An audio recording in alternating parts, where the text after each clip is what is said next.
Iran के पास जितना संवर्धित यूरेनियम है, क्या उससे परमाणु बम बन जाएगा? नमस्कार, बहुत स्वागत है आपका। न्यूज़ 18 का डिजिटल प्लेटफॉर्म आप देख रहे हैं। मैं हूं आपके साथ ऋतु सिंह। अमेरिकी राष्ट्रपति डोनाल्ड ट्रंप ने जब ये कहा कि ईरान ने युद्ध खत्म करने के लिए एक समझौते के तहत अपने संवर्धित यूरेनियम भंडार को सौंपने पर सहमति जताई है, तो इसकी ओर दुनिया का ध्यान फिर गया। हालांकि ईरान के उप विदेश मंत्री सईद खतीबजादेह ने इस दावे को खारिज कर दिया है। उन्होंने कहा है कि ऐसे विचार के साथ शुरुआत ही नामुमकिन है। दोनों पक्षों के आगे की शांति वार्ताओं का रास्ता तलाशने के साथ ये तय लग रहा है कि इस सामग्री का भविष्य चर्चा का एक अहम विषय होगा। लेकिन आखिर संवर्धित यूरेनियम होता क्या है और क्यों ये इतना अहम हो गया है? तो देखिए, यूरेनियम एक प्राकृतिक तत्व है जो पृथ्वी की सतह में पाया जाता है। ज्यादातर ये दो आइसोटोप से मिलकर बना है, U-238 और U-235। प्राकृतिक यूरेनियम का 99% से भी ज्यादा हिस्सा U-238 होता है, जो आसानी से परमाणु श्रृंखला प्रतिक्रिया को बनाए नहीं रख पाता। तो वहीं सिर्फ करीब 0.7% हिस्सा U-235 है, और ये ऐसा आइसोटोप है जो आसानी से टूट जाता है और ऊर्जा छोड़ता है।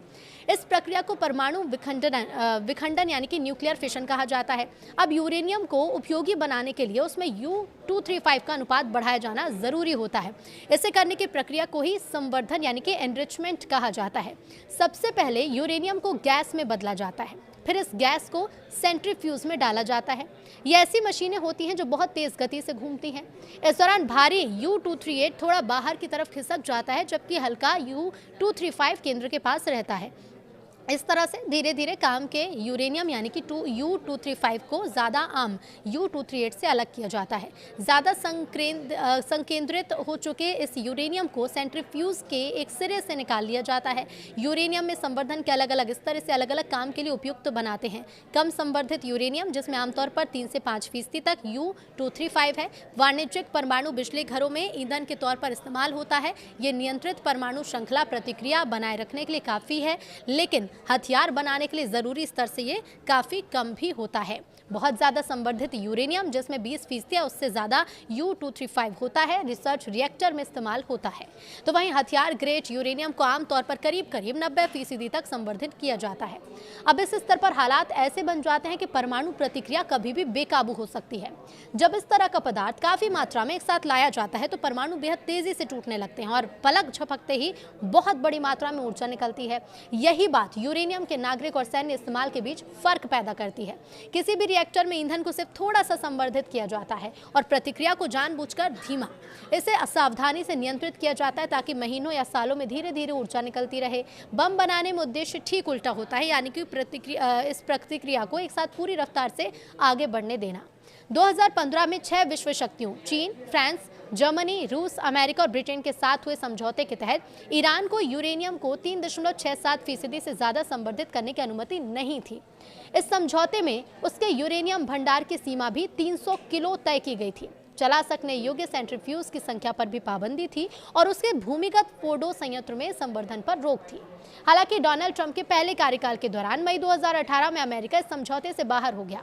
संवर्धन का स्तर जितना ज्यादा होता है, यूरेनियम उतना ही परमाणु हथियार में इस्तेमाल किए जाने के करीब पहुंचता है। 20% संवर्धन तक पहुंचना एक बड़ा पड़ाव माना जाता है, क्योंकि हथियार ग्रेड सामग्री बनाने के लिए जितने तकनीकी प्रयास चाहिए, उसका बड़ा हिस्सा तब तक पूरा हो चुका होता है। प्राकृतिक यूरेनियम को 20% तक संवर्धित करने में हजारों बार अलग अलग करने की प्रक्रिया दोहरानी पड़ती है और इसमें काफी समय और काफी एनर्जी भी लगती है। इसके मुकाबले 20% से बढ़ाकर लगभग 90% तक ले जाने में काफी कम स्टेजेस लगते हैं। इसका मतलब यह है कि ज्यादा स्तर तक संवर्धित यूरेनियम को अपेक्षाकृत तेजी से हथियार ग्रेड स्तर में बदला जा सकता है। अब ईरान के पास कितना यूरेनियम है? तो देखिए, मौजूदा बातचीत के केंद्र में सवाल यह है कि ईरान के पास पहले से मौजूद संवर्धित यूरेनियम के भंडार का आखिर क्या किया जाना चाहिए। अमेरिकी अधिकारियों के मुताबिक युद्ध की शुरुआत में ईरान के पास करीब 440 किलो यूरेनियम था, जिसे 60% तक संवर्धित किया जा चुका था। इस सामग्री को हथियार ग्रेड यूरेनियम के लिए जरूरी 90% स्तर तक अपेक्षाकृत तेजी से संवर्धित किया जा सकता है। ईरान के पास करीब 1000 किलो यूरेनियम 20% तक संवर्धित रूप में भी है और लगभग 6500 किलो यूरेनियम करीब 3.6% तक संवर्धित है, जिसका आमतौर पर नागरिक उद्देश्य के लिए इस्तेमाल होता है, जैसे ऊर्जा उत्पादन या फिर मेडिकल रिसर्च। माना जाता है कि अत्यधिक संवर्धित यूरेनियम, जिसे परमाणु हथियार बनाने के काम में लाया जा सकता है, उसका ज्यादातर हिस्सा इस्फहान में रखा गया। ये संयंत्र ईरान के 3 भूमिगत परमाणु ठिकानों में से एक है, जिन्हें पिछले साल अमेरिका और इजरायल के हवाई हमलों में निशाना बनाया गया था। हालांकि ये साफ नहीं है कि इस तरह के अत्यधिक संवर्धित यूरेनियम का कितना हिस्सा दूसरी जगहों पर रखा गया। सूत्रों का ये कहना है कि तेहरान ने परमाणु संवर्धन पर 20 साल की रोक लगाने की मांग को ठुकरा दिया। इसकी बजाय उसने 5 साल के विराम का प्रस्ताव दिया, जो उसने संघर्ष शुरू होने के पहले रखा था। ईरान ने अपने 440 किलो अत्यधिक संवर्धित यूरेनियम के भंडार को सौंपने की मांग को भी खारिज किया और अपनी पहले दी गई पेशकश पर कायम है, यानी कि 60% तक संवर्धित यूरेनियम को डायल्यूट करने की। अंतर्राष्ट्रीय परमाणु ऊर्जा एजेंसी यानी कि IAEA के प्रमुख राफेल ग्रॉसी ने पिछले साल अक्टूबर में AP से कहा था कि यदि इस मात्रा को और संवर्धित किया जाए तो ये 10 परमाणु बम के लिए काफी होगी। ईरान का ये कहना है कि उसकी सभी परमाणु सुविधाएं पूरी तरह शांतिपूर्ण हैं और IAEA का भी कहना है कि उसे किसी भी सक्रिय परमाणु हथियार कार्यक्रम के सबूत नहीं मिले। हथियार ग्रेड यूरेनियम तैयार करना परमाणु हथियार बनाने की सिर्फ एक कड़ी है। एक काम करने वाला बम बनाने के लिए और भी काफी जटिल काम करने पड़ते हैं, जैसे वॉरहेड का डिजाइन, असेंबली और उसे पहुंचाने के लिए डिलीवरी सिस्टम विकसित करना। स्वतंत्र हथियार नियंत्रण विशेषज्ञ पैट्रिशिया लुइस कहती हैं कि ईरान ने 2003 तक वॉरहेड डिजाइन करने की कुछ क्षमता भी विकसित कर ली थी, लेकिन उसके बाद ऐसा लगा कि उसने ये कार्यक्रम रोक दिया। हालांकि वो ये भी जोड़ती हैं कि 2015 के परमाणु समझौते के टूटने और नए समझौते के लिए बातचीत लगातार नाकाम रहने के बाद ये संभव है कि ईरान ने फिर से वॉरहेड बनाने की क्षमता विकसित करने का फैसला किया।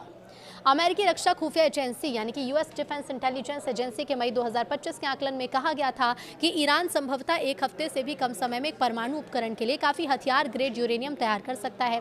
हालांकि उसी रिपोर्ट में यह भी कहा गया कि ईरान लगभग निश्चित रूप से इस समय परमाणु हथियार नहीं बना रहा, भले ही उसने ऐसे कदम उठाए हैं जो अगर वह ऐसा करना चाहे तो कर सकता है। इजरायल का कहना है कि उसके पास ऐसी खुफिया जानकारी है जिससे पता चलता है कि ईरान ने परमाणु हथियार के कुछ हिस्सों को विकसित करने में ठोस प्रगति की है।